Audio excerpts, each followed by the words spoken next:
Hi, my name is John Truss and you're on the Solvers channel for Hitachi Cooling and Heating Professionals. Welcome, I'm here to help you solve your questions. But first of all, let me tell you about the zero harm policy we follow at Johnson Controls Hitachi to always stay safe at your work environment. You can contact Hitachi for further information.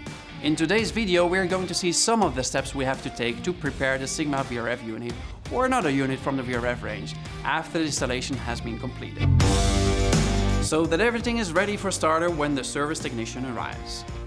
To do this, we will need a nitrogen bottle, a pressure regulator, gloves, goggles, a manifold gauge, vacuum pump, vacuum gauge, and a set of spanners. Let's get down to business. In this video, we are going to show you how to adjust the dip switch for the indoor unit and the outdoor unit, a leak test, a vacuum test, charging this installation with refrigerant and the power supply. As you know, a VRF system has to be seen as a whole, and it consists of 1 to 4 outdoor unit models depending on the capacity and the necessary indoor units.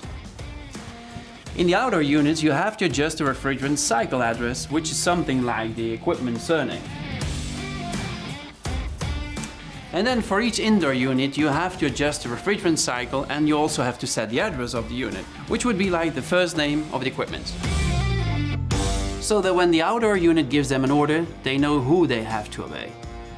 If we have one outdoor unit, we only have to adjust the cycle. But if we have several outdoor units that form a group, we have to adjust the main unit, telling it that it is the master, and tell the rest of the units that they are secondary units. How do we tell them who is master and who is secondary? By setting the dip switch for main and secondary units. If it is a 2-pipe system, you will have to adjust the dip switch to indicate it, because if you don't, the 30 error code might be displayed. Don't forget that Hitachi VRF units are already prepared for 2 or 3 pipe systems. If you have a 3-pipe system, there's no need to make any adjustments. Just connect the liquid here, the high gas here, and the low gas here. If your memory fails you, don't worry. As you can see, all our units are labeled. Once the setting is finished, we're going to carry out the leak test. In other words, we're going to pressurize the installed system to make sure that the refrigerant piping is properly installed and that there are no leaks. Once the pressure regulator has been adjusted, connect the manifold gauge to the system.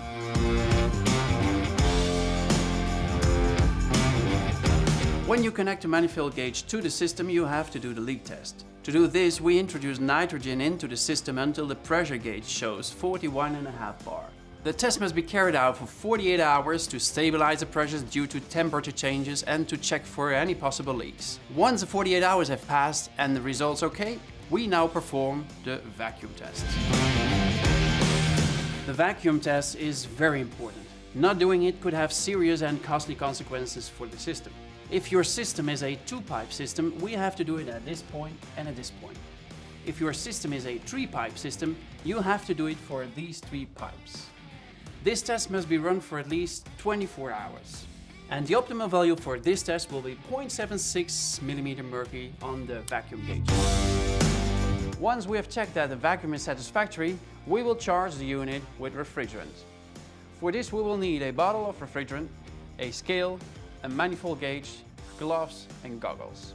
To find out how much gas we have to charge, we should refer to the installation manual of the machine, where it explains the steps to follow to calculate the correct quantity of refrigerant.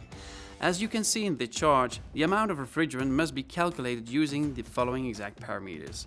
This chart is only an example, but it is important to check all the charts in the technical catalogs and service manuals, because when calculating the additional charge you must take into account the liquid piping length, the type of indoor unit and the number of units connected, the connectivity ratio, the combination of outdoor units, CH boxes in case of a 3-pipe system.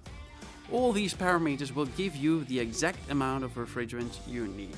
To start up the system correctly, it is essential to energize the system 24 hours in advance. We will need a multimeter, and in the electrical panel we will connect the circuit breaker of the electrical panel and check that there is voltage at the terminals with the multimeter. Well, I hope this video was useful to you and you were able to solve your problem, because we are here to help you. As you know, you can always visit our YouTube channel for any other incidents, and our call center is always available for you. Greetings to all fellow installers, and remember, be professional and enjoy your work.